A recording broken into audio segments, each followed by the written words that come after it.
মন্দিরটা একটু দেখিয়ে দিই। এই হচ্ছে শিব মন্দিরগুলি।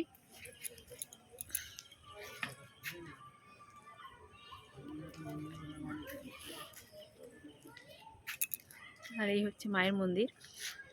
আমাদের মায়ের মন্দিরের ভেতরে ফোন অ্যালাউ নেই, তাই মায়ের কাছে ফোন নিয়ে যেতে পারছি না। ছবি তোলা অনুমতি নেই, ছবি কিংবা ভিডিও কোনোটার অনুমতি নেই। তো এই হচ্ছে মায়ের আটচালা। যখন পৌষ মাসে এখানে বিশাল অনুষ্ঠান হয়, তখন যারা দূর দূরান্ত থেকে আসে তারা এখানে বিশ্রাম করে। আর এই যে খোলা জায়গাটা দেখছো, এই জায়গাটায় পুরো মেলা বসে, নানা রকম দোকানপাট বসে। আর ওই দূরে দেখো, ওখানেও একটা শিব মন্দির রয়েছে। এখানে 6টা শিব মন্দির রয়েছে। আর মায়ের মন্দিরের ওই সাইডটা, বা সাইডটা দিয়েও আরও 6খানা শিব মন্দির রয়েছে, শিবলিঙ্গ রয়েছে।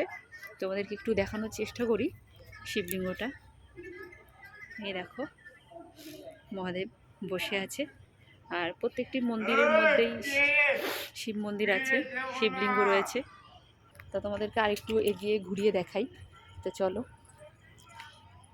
ওই দূরে দেখা যাচ্ছে, দেখো গঙ্গা দেখা যাচ্ছে। যেহেতু এখন অন্ধকার, তো তার কারণে অতটা হয়তো স্পষ্ট আমি তোমাদেরকে দেখাতে পারবো না, তাও একটু দেখানোর চেষ্টা করছি। এই যে দেখা যাচ্ছে, দেখো মা গঙ্গা। এইসব জায়গা দিয়ে পুরোটাই পৌষ মাসে পুরো মানে বহু লোকের সমাগম হয়। পুরো জায়গাটা দিয়েই নানা রকম দোকানপাট, মেলা বসে পুরো জায়গাটা দিয়ে। তো মায়ের মন্দিরের এই সাইডটা চলে এসেছি, তোমাদেরকে একটু দেখাই। তো দেখো, এই মায়ের মন্দির।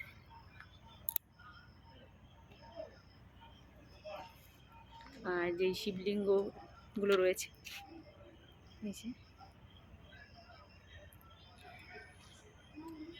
তো আমার ফেসবুকের সকল বন্ধুদেরকে বলছি, তোমরা যারা যারা এখনও পর্যন্ত আমাদের শ্যামনগর কালীবাড়িতে আসনি, অবশ্যই তারা আসবে, ঘুরে যাবে। খুবই একটা মনের শান্তির জায়গা। তো তোমাদের সবারই খুব ভালো লাগবে। এখান থেকে মায়ের মুখটা দেখা যেত, কিন্তু এখন যেহেতু পর্দাটা দেওয়া আছে, তাই মায়ের মুখটা দেখা যাচ্ছে না। এখান থেকে পুরোপুরি মায়ের মুখটা দেখা যেত। দেখো, এখানে একটা ইয়ে রয়েছে, এখানে বলি ঠলি হয়তো আগে দেওয়া হতো, আমি কোনোদিনও দেখিনি, শুনেছি।